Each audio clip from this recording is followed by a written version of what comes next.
Diamonds out shining in the mall. Only see the diamonds when I talk. Bling bling, bling bling, bling bling, bling bling. Diamonds out shining in the mall. Only see the diamonds when I talk. Bling bling, bling bling, bling bling, bling bling. Red and grill, diamonds shining like a light. Yeah, diamond chains, everything on me is right. Yeah, I'ma put some kisses on my tooth. Apa kabar? Mudahan kakek baik-baik ya. Alhamdulillah kakek baik. Kakek kan kakek ini mantan dewan kan. Jadi saya di sini mau menanyakan kakek tentang tugas saya, yaitu tentang hukum pemerintahan daerah. Nah, intinya yang mau saya tanyakan di sini adalah pendapatan asli daerah. Kakek. Apa menurut kakek pendapatan asli daerah itu?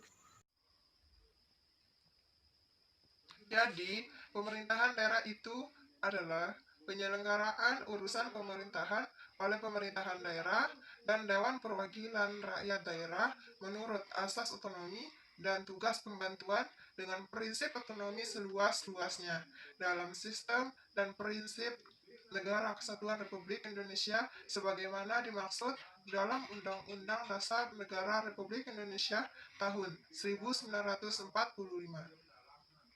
Saat ini, pemerintahan daerah diatur dengan Undang-Undang Nomor 23 Tahun 2014 tentang Pemerintahan Daerah.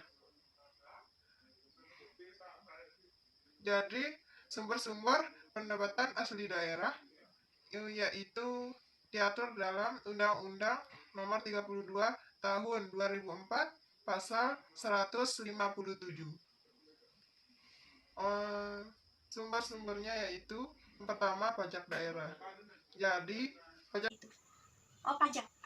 Boleh kakek jelaskan apa itu pajak, jenis-jenisnya pajak, dan apa sih sangkutnya pajak dengan pemerintahan daerah ini, pendapatan asli daerah ini? Sumbernya yaitu yang pertama pajak daerah.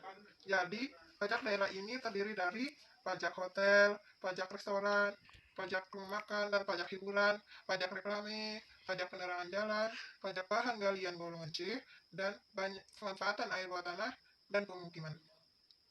Jenis pertama dalam pajak daerah adalah pajak hotel, yang biasanya dikenal di atas pelayanannya. Pelayanan yang biasanya yang dimaksud di sini adalah termasuk segala jenis jasa dan fasilitas di dalam harga atau rate hotel. Selanjutnya yaitu pajak restoran, pajak rumah makan. Pajak restoran rumah makan yang ini biasanya berasal dari pelayanannya. Sedangkan untuk pajak yang biasanya dikenakan ketika kita membeli makanan dinamakan pajak pertambahan nilai atau PPN. Pajak yang selanjutnya yaitu pajak hiburan. Jenis ketiga yang dimiliki adalah pajak hiburan yang biasanya dikenakan untuk proses penyelenggaraannya. Hiburan di sini misalnya adalah semua jenis pertunjukan, penerimaan, atau pementasan yang dapat ditonton atau dinikmati oleh orang dengan biaya tertentu. Pajak yang selanjutnya yaitu ada pajak reklame. Kemudian untuk jenis yang keempat adalah pajak yang dikenakan untuk penyelenggaraan reklame atau papan iklan. Pajak yang selanjutnya yaitu pajak penerangan jalan. Pajak yang lampu yang ada di jalan dikenakan pajak tersebut dikenakan atas penggunaan tenaga listrik dengan ketentuan penerangan jalan tersebut dibiayai oleh pemerintah daerah. Selanjutnya yaitu pajak bahan galian golongan C. Bahan galian golongan C, dalam golongan C yang dimaksud dalam perundang-undang misalnya adalah asbes, batu tulis, batu permata, batu kapur, batu apung, pasir, fosfat indah dan liat. Sumber PAD yang selanjutnya yaitu retribusi daerah. Retribusi ini punya kelompok nggak kakek? Retribusi daerah yaitu terdiri dari retribusi jasa umum, retribusi jasa usaha, retribusi perizinan tertentu.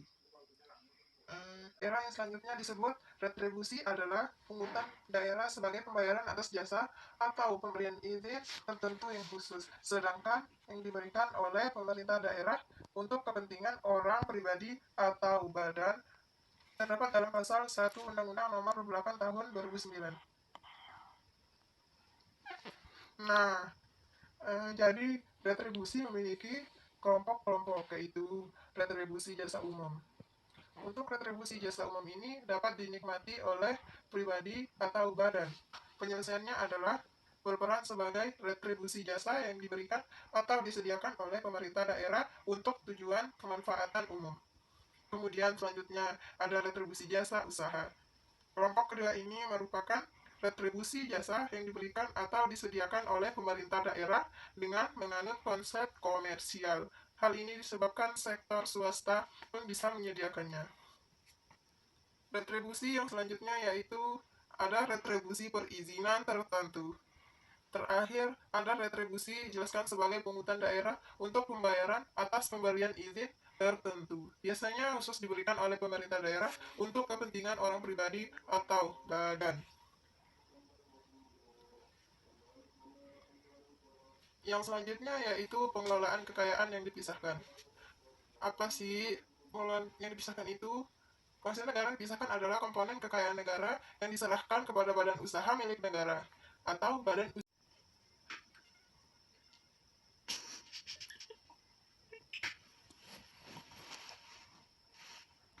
Baik, sumber pendapatan asli daerah yang selanjutnya itu berasal dari pengelolaan kekayaan yang dipisahkan. Kekayaan negara yang dipisahkan adalah komponen kekayaan negara yang jumlahnya diserahkan kepada badan usaha milik negara atau badan usaha milik daerah. Pengelolaan kekayaan negara yang dipisahkan ini merupakan subbidang keuangan negara khusus. Ada pada negara non-publik. Hasil pengelolaan kekayaan daerah yang dipisahkan merupakan bagian dari PAD daerah tersebut, yang antara lain bersumber dari perusahaan daerah, bagian laba dari lembaga keuangan, bagian laba atas penyertaan modal kepada badan usaha lainnya. Apakah ini sangat berpengaruh pada pendapatan asli daerah? Apa sih yang mempengaruhi pendapatan asli daerah? Jika semua kebijakan untuk membeli barang dan jasa telah ditetapkan oleh pemerintah, pengeluaran pemerintah yang diindikasikan dia yang harus dikeluarkan oleh pemerintah untuk melaksanakan kebijakan tersebut. Nah, pengaruh PAD yang selanjutnya yaitu kepada jumlah penduduk. Pada perencanaan pembangunan jumlah penduduk yang besar di Indonesia seperti moda sekaligus sebagai beban pembangunan. Dalam hal aset, modal asas sebagai beban pembangunan. Dalam hal aset, jika jumlah penduduk yang sama pun meningkatkan kualitas, keahlian, dan keterampilannya, hal tersebut akan meningkatkan kualitas produksi nasional. Jumlah penduduk yang besar akan menjadi untung jika struktur perbesaran dan mutunya yang menutup pelayanan sosial, serta tingkat produksi yang rendah hanya akan menjadi keuntungan penduduk yang bekerja secara efektif dan produktif.